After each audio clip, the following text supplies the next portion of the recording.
और आइए अब हम आपको अहमदाबाद की जामा मस्जिद के इमाम शबीर आलम का इंटरव्यू दिखाते हैं। इनकी वहां बहुत सुनी जाती है। अहमदाबाद ही नहीं बल्कि पूरे गुजरात तक इनकी पहुंच है। गुजरात में तीसरी पार्टी पर, ओवैसी पर, कांग्रेस पर इन्होंने क्या कहा, आपको जरा वो सुनाते हैं। खास तौर पे हम देख रहे हैं कि धार्मिक लाइन पे जो प्रचार हो रहा है उसके बारे में आप क्या कहेंगे?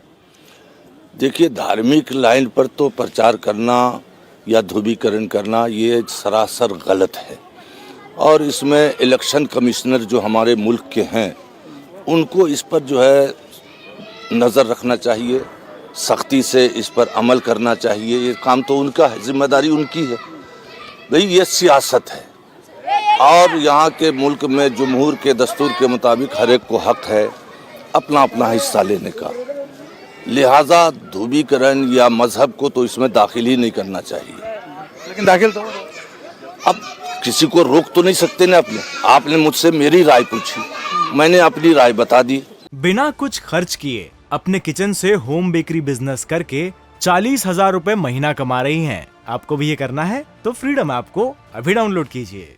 समझ गया। अब ये है कि मैं हर एक का नाम लेकर के और ये लेकर के मैं बताना नहीं चाहता। कोई भी अगर मजहब को इसमें लाता है इस नीयत से कि हम लोगों में बंटवारा करें तो ये बहुत बड़ा गुनाह है। और अगर मजहब का इस्तेमाल आपस में इत्तेहाद के लिए हो, इत्तेफाक के लिए हो तो बहुत अच्छी बात है। नई पार्टी जो है, खास तौर पे MIM की बात हम करेंगे, उन्होंने आकर के जिस तरह से प्रचार किया है, आप देख रहे हैं कि लगातार कांग्रेस पे उनके हमले हो रहे हैं। इस वजह से मुस्लिम वोट जो है वो भी बढ़ता हुआ दिख रहा है। क्या लगता है इसका क्या असर होगा? देखिए, ये मुल्क सबका है और जो भी सियासी पार्टियां हैं उसको हर जगह जाकर इलेक्शन लड़ने का हक है। समझ गया। आप किसी को कानूनी एतबार से नहीं रोक सकते। अब ये तो लड़ने वालों में चाहिए कि भाई हमारे यहाँ जाने से क्या एक्शन होगा, क्या रिएक्शन होगा, क्या फ़ायदा होगा, क्या नुकसान होगा, वो तो हमसे ज़्यादा अकल वाले हैं। किसी एक सियासी लीडर के मजमे में हंगामा हुआ हो गया, लड़ाई झगड़ा, मैंने ये भी सुना कि शायद मुकदमा भी हो गया। तो मैंने उसमें लिखा, कमेंट में लिखा है कि फलां साहब के आने से ये सबसे पहला फ़ायदा कि वो जमात जो आज तक आपस में मुत्तहिद थी, जिसकी मिसाल अहमदाबाद में पेश की जाती थी कि भाई छिपा जमात एक जिधर जाते हैं सब जाते हैं। अच्छी बात है, आपस में मुत्तहिद थी, बड़ी खुशी होती। लेकिन आज वो जमात दो हिस्सों में बट गई, इसका हमको बड़ा अफसोस होता है। इस बार हम देख रहे हैं कि एक बड़ा कंसर्न है, अगर हम बात करें सबसे बड़ी पार्टी जो है कांग्रेस पार्टी की, उसका ये सबसे बड़ा कंसर्न है कि वोटों का ध्रुवीकरण होगा और एक तरह से फ़ायदा इसका सीधा सीधा बीजेपी को होगा। नहीं, देखिए, अब वो तो फ़ायदा किसको होगा नहीं होगा वो तो मैं बता नहीं सकता। वो तो जब पेटी खुलेगी ना तब जो है जाहिर होगा। मेरा अंदाज़ा जहाँ तक है न्यूज़ के एतबार से कि भाई कोई कांग्रेस के वोट में जो है सीन मार रहा है तो कोई बीजेपी के वोट में भी सीन मार रहा है। जैसे कल परसों इलेक्शन हुआ, परसों हुआ ना पहली तारीख, तो न्यूज़ में आया कि भाई शहरी क्षेत्र में वोट कम गिरा।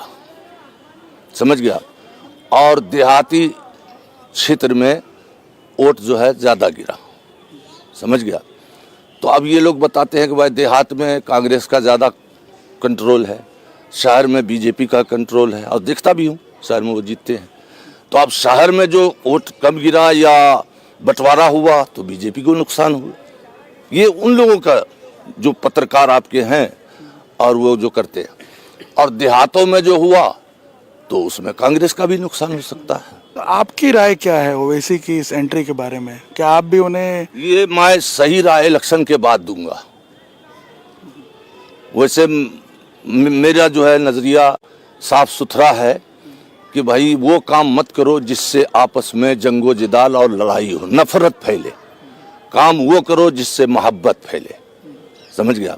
दूसरी बात, मैं उस पार्टी को पसंद करता हूं जो इस मुल्क के हिंदुस्तान में हिंदू मुस्लिम सबको साथ लेके चले, जबान से नहीं अमल से, हकीकत में साथ लेके चले, सबके साथ एक व्यवहार करे। वो पार्टी अच्छी। और मैं उस लीडर को पसंद करता हूं जो हिंदू मुस्लिम को साथ लेके चले। किसी एक कौम को लेकर कोई भी इस मुल्क में कामयाब नहीं हो सकता। तो आपने इशारों में तो कह ही दिया। बिना कुछ खर्च किए अपने किचन से होम बेकरी बिजनेस करके 40,000 रुपए महीना कमा रही हैं। आपको भी ये करना है तो फ्रीडम ऐप को अभी डाउनलोड कीजिए। इशारों में कह देते हैं, खरदमंदारा इशारा काफी है, फारसी का है मकूला, अकलमंदों के लिए इशारा काफी है। फिर चाहे वो ओवैसी की अपील क्यों ना हो। फिर नाम आप क्यों लेते हैं भाई, किसी की हो। नहीं, बट इन इलाकों में उन्होंने काफी प्रचार किया। आप देखिए कल जिस सभा की बात कर रहे हैं आप, उन्हीं की सभा थी। हाँ, जो भी हो, मैं जाहिर बात है आप जानते हैं उन्हीं की सभा थी। मुझे बड़ी तकलीफ हुई, मैंने उसको देखा तो, कि भाई वो कौम मानी जाती थी कि अहमदाबाद में उनके अंदर आपस में इत्तेफाक है, इत्तेहाद है। अब मैं तो भाई अल्लाह से दुआ करता हूँ कि अल्लाह ताला हमारी कौम को समझ बूझ दे और इत्तेफाक को इत्तेहाद दे। मैं दुआ कर सकता हूँ। जो आपने सबसे पहले 2002 में अहमदाबाद गुजरात जल रहा था, मुसलमान पर जुल्म सितम हुए, कौन लीडर आए जरा बताइए? कोई आंसू पोंछने आए? आज तो आप नुमाइंदा बन के आ गए कि हम तुम्हारे लीडर हैं। इंडिया टीवी हर वक्त हर जगह डाउनलोड करने के लिए सर्च करें India TV news Google play store या ऐप स्टोर पर।